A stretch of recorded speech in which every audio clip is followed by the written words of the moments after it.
Europa se prepara para la guerra. La posibilidad de un conflicto directo entre la OTAN y Rusia cobra cada vez más fuerza. Los recientes avances rusos en Ucrania hacen temer un desenlace favorable a Moscú en el campo de batalla. Una derrota ucraniana despertaría a su vez el fantasma de una hipotética agresión rusa a otros países europeos. Por si fuera poco, las disputas políticas ponen en entredicho el tradicional apoyo militar de Estados Unidos. En ese contexto, Europa se embarca ahora en una carrera armamentística sin precedentes en décadas. Se dirige Europa hacia una economía de guerra y hasta qué punto es inevitable un conflicto directo con Rusia, se lo explicamos aquí en DW Analiza.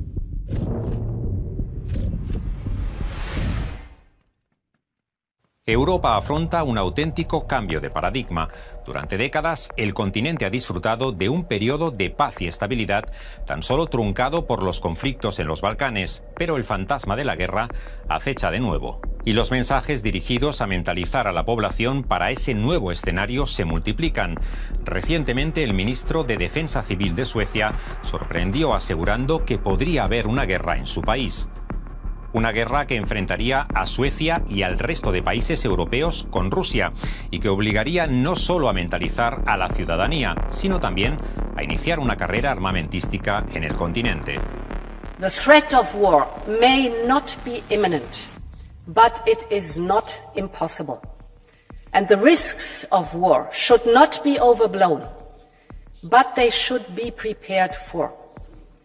And that starts with the urgent need to rebuild, replenish and modernize member states' armed forces. That means turbocharging our defense industrial capacity in the next 5 years. El debate no es nuevo. Desde la invasión rusa de Ucrania, los países europeos han buscado aumentar su producción de armamento para ayudar a Kiev en su esfuerzo bélico. Sin embargo, los 2 años de guerra en Ucrania han puesto en evidencia las carencias de la industria militar europea. Por ejemplo, a la hora de fabricar proyectiles de artillería. En marzo de 2023, los aliados europeos se comprometieron a suministrar a Kiev 1 millón de obuses en el plazo de 1 año. Hasta la fecha se ha entregado apenas una tercera parte de lo pactado. Se espera que apenas a finales de marzo se supere el 500.000 de proyectiles. Urge, pues, aumentar la producción, con iniciativas como la construcción de una nueva planta de fabricación de munición en el norte de Alemania. Cuando entre en funcionamiento en 2025, la factoría producirá unos 700.000 proyectiles al año. Pero más allá de ayudar a Ucrania, un potencial conflicto directo con Rusia obligaría a Europa a aumentar aún más la capacidad de su industria militar.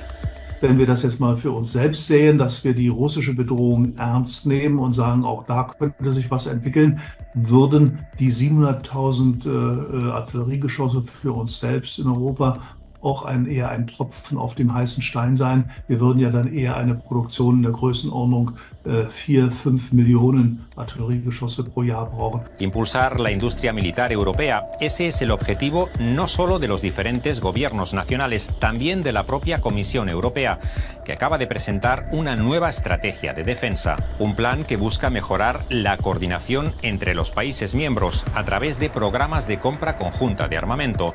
De momento, la Comisión Europea destinará 1.500 millones de euros en los próximos 3 años.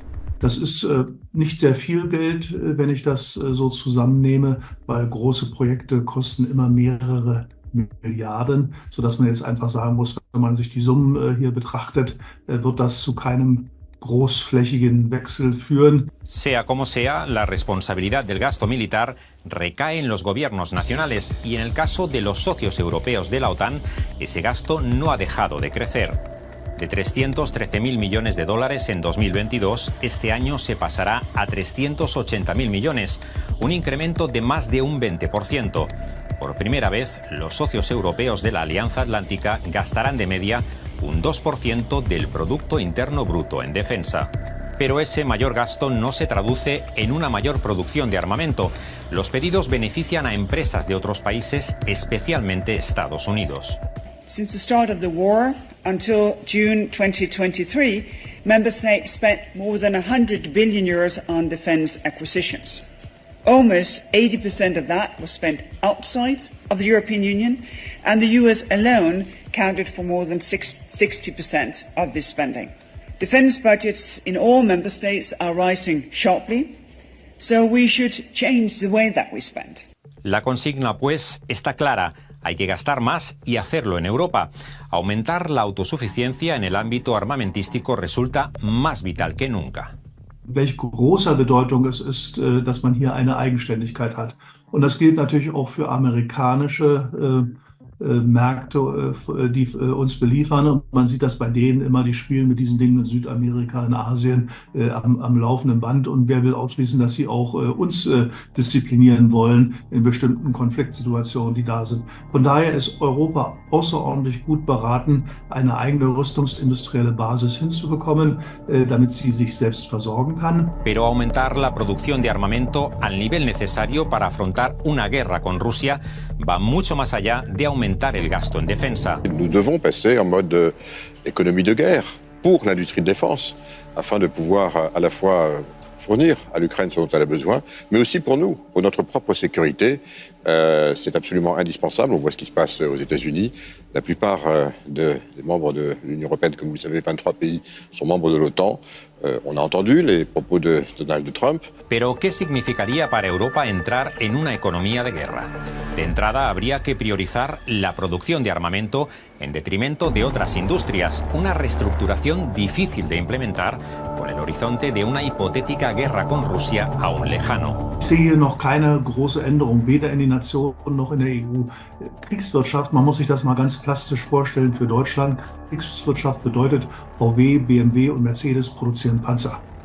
Produzieren sie Panzer? Nein. Also hat sich was geändert? Nein. Con economía de guerra o sin ella, Europa se está viendo obligada a asumir una mayor responsabilidad en la ayuda militar a Ucrania, a medida que se desvanece el apoyo de Estados Unidos a Kiev.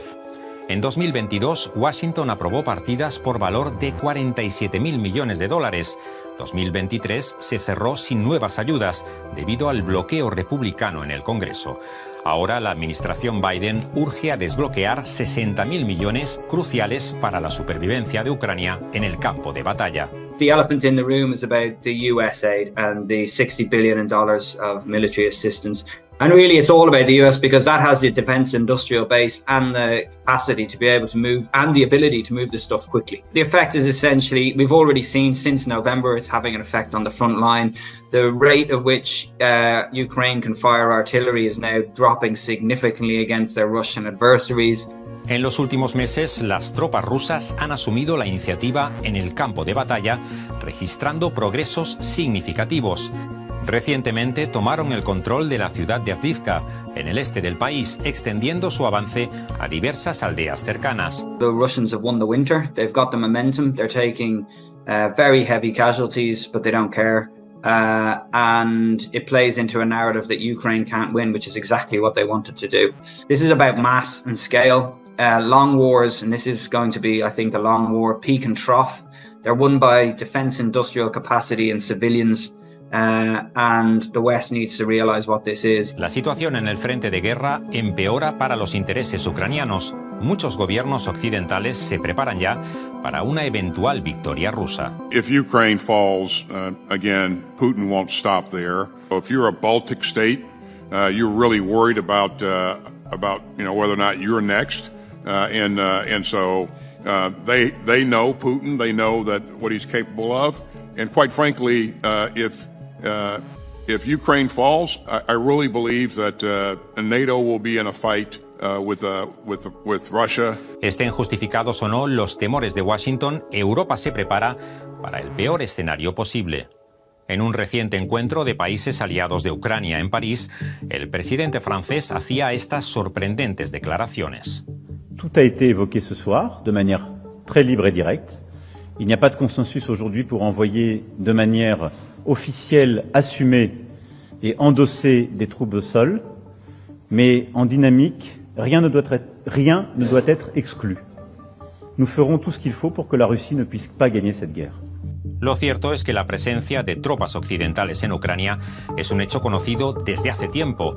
El año pasado, una filtración de documentos del Pentágono reveló que fuerzas especiales de países de la OTAN estaban operando en territorio ucraniano.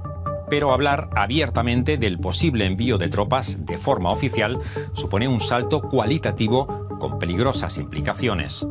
A nadie se le escapa que las palabras de Macron buscaban abrir el debate sobre otra de las líneas rojas que la OTAN podría acabar cruzando en el futuro.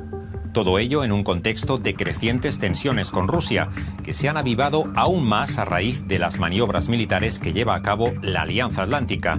20.000 soldados se han desplegado en Noruega, Suecia y Finlandia en unos ejercicios que Moscú calificó de simulacro de confrontación armada. La escalada entre la OTAN y Rusia, pues, sigue en ascenso, con mensajes cruzados que elevan la tensión y el riesgo de confrontación. A las palabras de Macron sobre el posible envío de soldados a Ucrania, siguió la respuesta del presidente ruso. Тоже есть оружие, которое может поражать цели на их территории. И что, все они придумывают сейчас, чем пугают весь мир? Что все это реально грозит конфликтом с использованием ядерного оружия, а значит уничтожением цивилизации. La amenaza nuclear rusa no es nueva. Desde el inicio de la guerra de Ucrania, Moscú ha advertido de las consecuencias de una intervención de la OTAN. Pero ¿hasta qué punto hay riesgo de una confrontación nuclear? Nehme ich diese putinschen Äußerungen sehr ernst. All diese Menschen, die das aber hier bei uns kommentieren, die diskutieren mehr theoretisch, wissenschaftlich und sagen, das ist alles Bluff. Ich bin genau darüber in Sorge. Das heißt, ich bin jetzt nicht voller Angst, sondern ich bin voller Kenntnis. Lassen Sie mich das so sagen. Ich weiß einfach aus der Vergangenheit, dass es das gibt, dass es solche Planungen gibt, dass auch große Staaten mit ihrer Macht dann nicht geizen, wenn es dazu kommt. Soplan vientos de guerra en Europa. El continente se rearma para afrontar un posible conflicto bélico directo con Rusia. El despliegue de soldados de la OTAN en territorio ucraniano ya no es una quimera, al tiempo que los países europeos se encaminan hacia una economía de guerra.